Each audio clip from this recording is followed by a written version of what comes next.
when I get $400, I'm going to see Melinda. 'Cause I've been working, I've been saving for a ticket to Melinda. And I just don't care what you've got to say, because I'm getting up in the morning and I'm off to see Melinda. I'm off.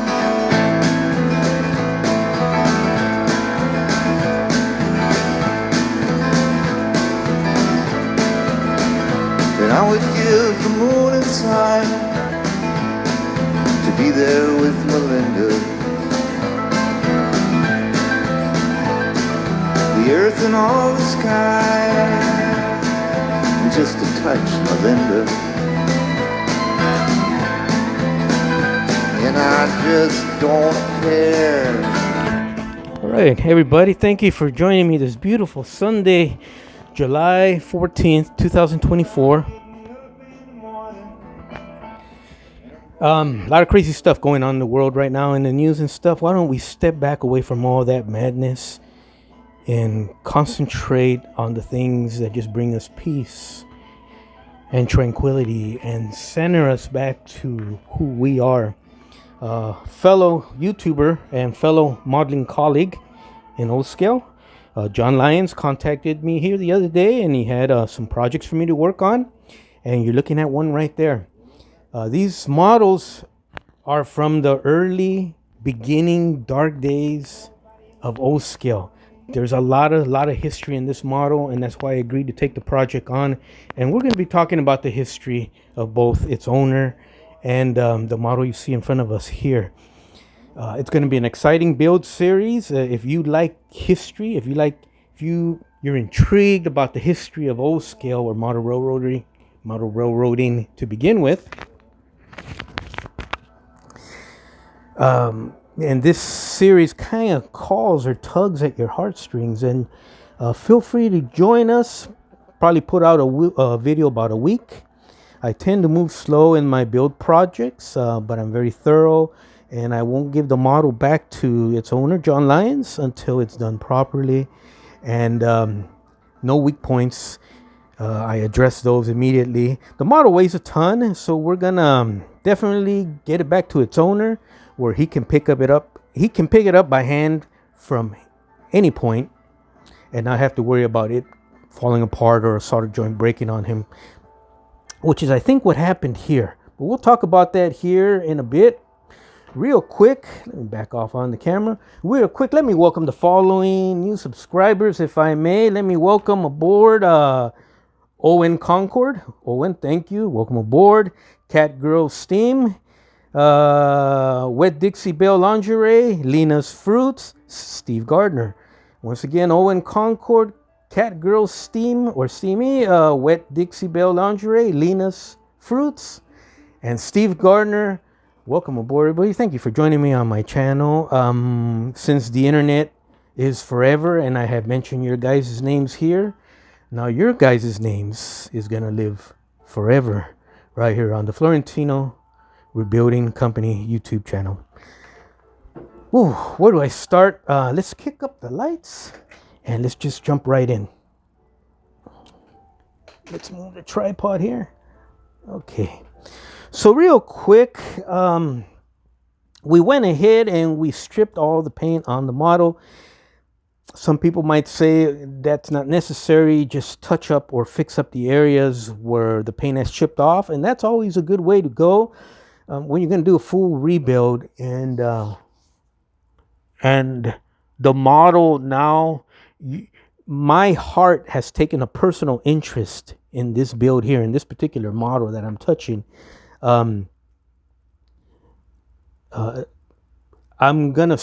It's gonna be a full rebuild. We're gonna strip it down to the bare brass or bronze or whatever this metal happens to be, and then we're going to address the issues that have to be addressed as we go along each video per series on this series build here. And we'll address them, show them on video in case you guys ever run across any problems like that, or just out of curiosity, if you guys want to know how they used to build these things many, many years ago. So over here, what we got here are the pieces or parts that broke off of the cab originally that caused the cab to kind of come apart. So we're going to square these up, silver solder them together. I may or may not make the cab removable. I'll talk to the owner, John, about that. Model was missing a smokestack. I have no idea where John Lyons got this thing from, but it's perfect. It's perfect. Now what we're going to do here, because you can see right away that originally our smokestack was soldered in 3 places. The bottom is a circle, bottom of our smokestack is a circle, and it was soldered in 3 places, and that's probably why it came apart. So what we're going to do is we're going to silver solder this smokestack on here also. But what we're going to do, I think, is we're going to drill out a hole in the center of the bottom of the smokestack. It'll be a threaded bolt, probably 256. We'll make a hole down here, and since we're able to get in there, we'll attach it with a bolt underneath, a nut, I'm sorry. So you're going to have the mechanical connection of the nut and the bolt, and you're going to have the connection of the silver solder. So anyone should be able to pick it up either on purpose or by accident by the smokestack and not have to worry about this heavy locomotive getting away from you. Now, when I originally stripped this model a few days ago, when I put it out of my strip tank, and this was very, very unusual, very, very interesting. This whole boiler assembly, not the cab, just the boiler, came out in the color pink. But not just the boiler assembly, our tender also came out in the color pink. And I couldn't make, the only thing I could think of is back in the day before brass modeling ever became a thing, and these early pioneers started acquiring brass to sell kits and build models and stuff like that. It was probably a different type of brass, or maybe not as pure as brass as what we find today in our models. But whatever the reason, we kept cleaning her up. Eventually we got her to be the color yellow. So yes, it's brass and not some weird pink alloy that I'm not familiar with. The tender still has a little bit of that pinkish hue to it, but she's actually fine.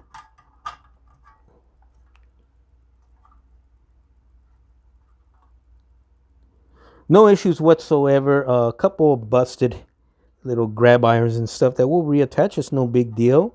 And I believe John, the owner, John, wanted a cold load on this, so we'll address that probably towards the end. But for right now, the only thing we're concerned with in the tender-wise, is what the only thing we were concerned with was making sure that the motor ran with no issues, and she runs fantastic. The motor is in the tender. It's connected to our locomotive here by means of a flexible drive shaft that runs from the front of the tender to the back of our locomotive. It's got a flex so the locomotive could go around curves and stuff. So I'm coming up with a whole bunch of ideas in my head of alternatives of what we've been used to. One of the main ones, and I'm also one of the main proponents of it, and I've used them many, many times. People like Bob Turner, the great Bob Turner down in San Diego. Hi, Bob. Use a flexible hose, Toyota windshield wiper hose, as a matter of fact, and he'll give you the part number and everything. If you contact him or read any of his literature, both online or in magazines, he'll mention the Toyota part number on there. I've used hose.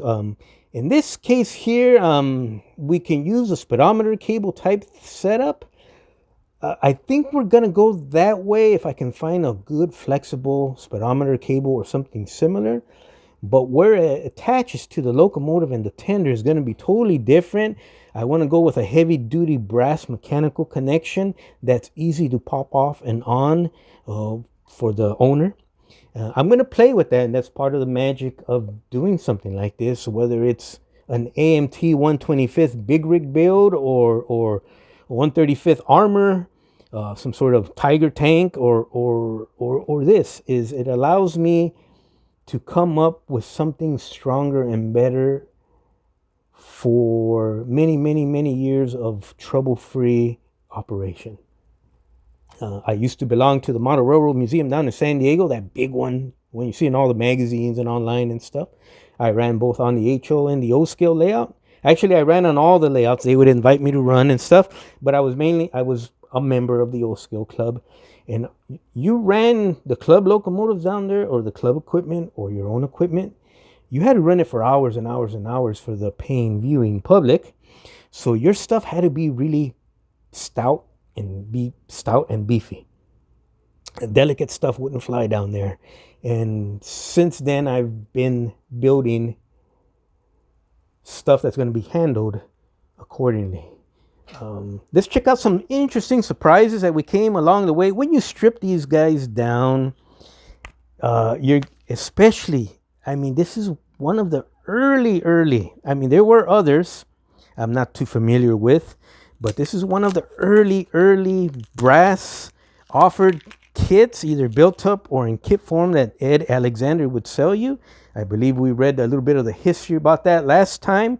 And we're talking about 1930, if I remember the literature. Let me see if I got it right here. I think it was 1938, 35 or through 38 or something like that. My God, this thing's over 80 years old. Wow. So no wonder the brass, there were no hobby stores where you go and buy your sheets of brass. You had to get it from some sort of commercial source. So let's check out some very interesting things to put everything in perspective, guys. Let's kill this light just for right now. Make it all nice and romantic. To put everything in perspective. Now let's go ahead and just give this locomotive here, this model, the production date of 1938. Okay, so what happened in 1938? In 1938, that was 1 year before World War II started. World War II started in 1939 when Germany invaded Poland. But in this particular case, this was 1 year before World War II started. And in November 1938, the Nazi party in Germany had an evening, nightmarish evening actually. It was called Night of the Broken Glass. That was in November 1938. This locomotive, or the parts and the pieces, or the people who assembled her and sold her and handled her, read about that, heard about that, experienced that. That's crazy stuff, man. Let me see. There was a big hurricane in 1938. It hit Long Island and South New England, and did cause a lot of devastation. That was before they would name hurricanes and stuff. 1938. August of 1939, the Japanese invaded China. The Japanese invaded China, and the people who handled this model or had it up on their display case heard about that on the radio, on the news, or read about that in the newspaper, or it was talked about at the hobby store. Hey, did you hear Japan invaded China in August 1938? Also getting back to, let me see, World Series. New York Yankees versus the Cubs, 1938 World Series. The Yankees swept the Cubs in 4 games. It was, at that particular time, the Yankees had won 4 World Series in a row. This was the 3rd, and they swept the Cubs. Dizzy Dean was still pitching for the Cubs. Joe DiMaggio was still playing before World War II, before he entered service. Joe DiMaggio was still playing for the Yankees. Lou Gehrig was in either the final years or the final year of him playing for the Yankees back in 1938 during the World Series. Wow. Plus, it was the last time the New York Yankees would play at Wrigley Field for 65 years. They did not go back to Wrigley Field until June 2003, and that was during the interleague play. Let's see, what else can we talk about? Pretty much, let's leave it about right there. 1938. So, something really interesting regarding when you strip these guys down and you start inspecting them and stuff, you start finding the little imperfections. And but real quick before we do that, we're going to remove the cab for right now, and I'm going to show you the issues we have with that, and that's why we had to strip her down.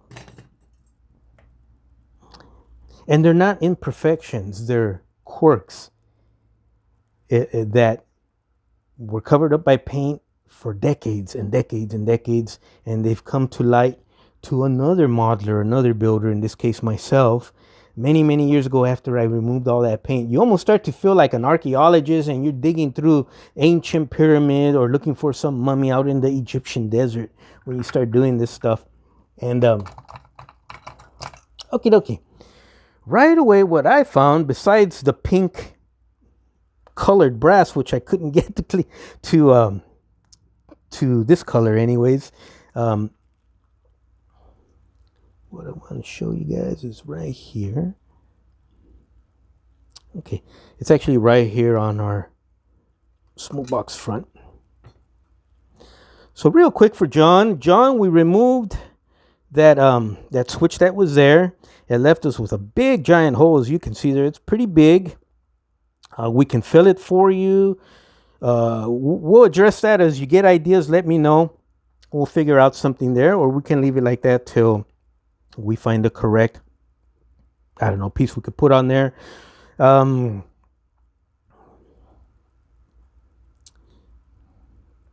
There was a hole in here for some reason.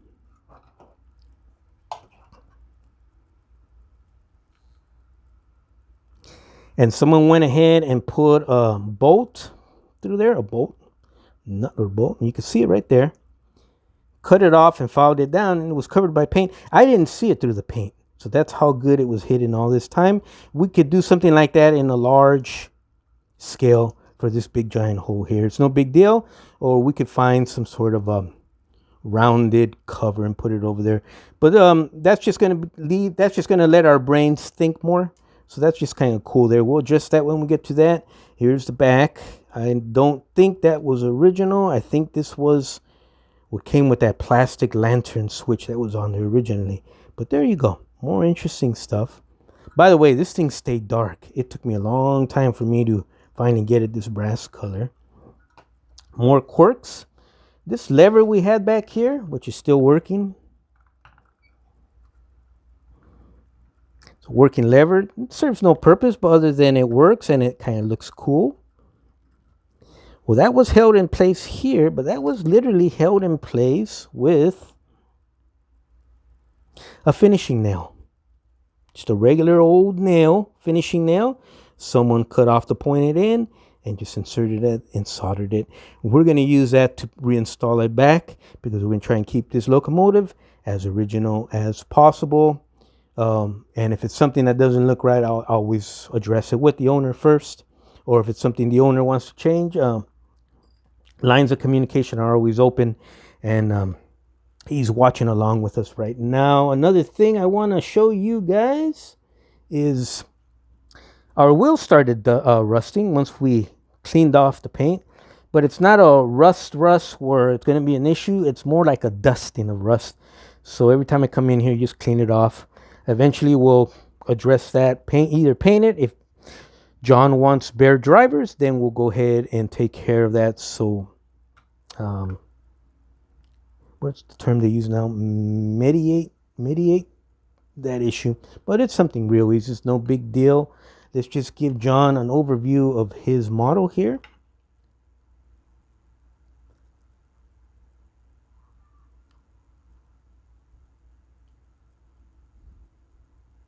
No issues. Everything's pretty square. Maybe a couple loose solder joints here and there. Very easy to address, John. No issues there. I'm very happy with the stout construction of your model.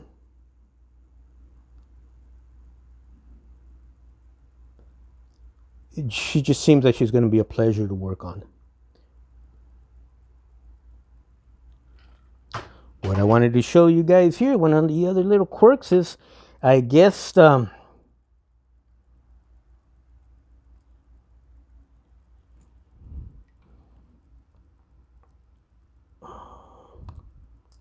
Well, isn't that funny? This thing had turned orange.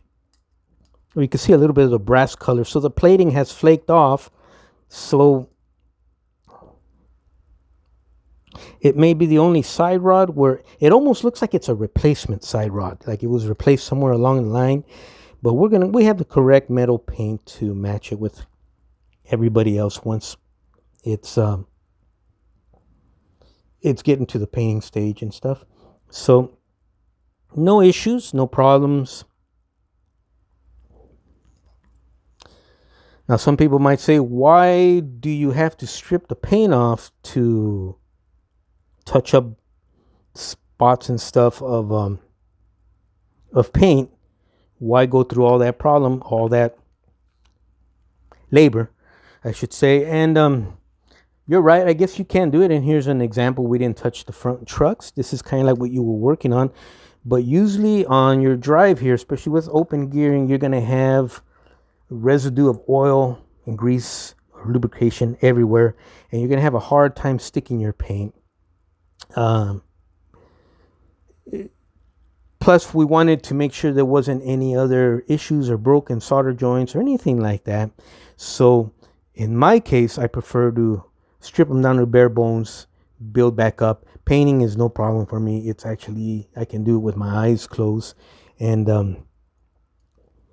but we want to make sure we had no issues here. And there are no issues really. They're kind of basically almost, like I said, they're kind of like quirks.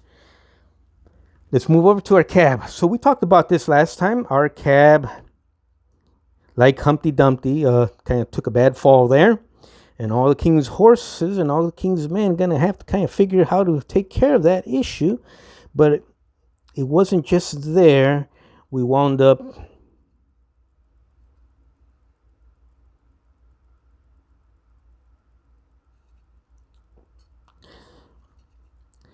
you can sort of see blemishes there. What I'm going to do, usually you always see me refer to primer. People say, why do you have to use primer? Or why don't you use automotive primer? The Tamiya fine surface primer is the best in the business, period, for modeling. It's got to say fine because they have regular primer too. Get the fine primer because the primer will help you see the imperfections more than our naked eye with these lights and stuff is showing right now. So by the way, it took me a while to get this cab nice and brass yellow colored. It stayed black, like a dark deep tarnish black, even after I removed all the paint and stuff.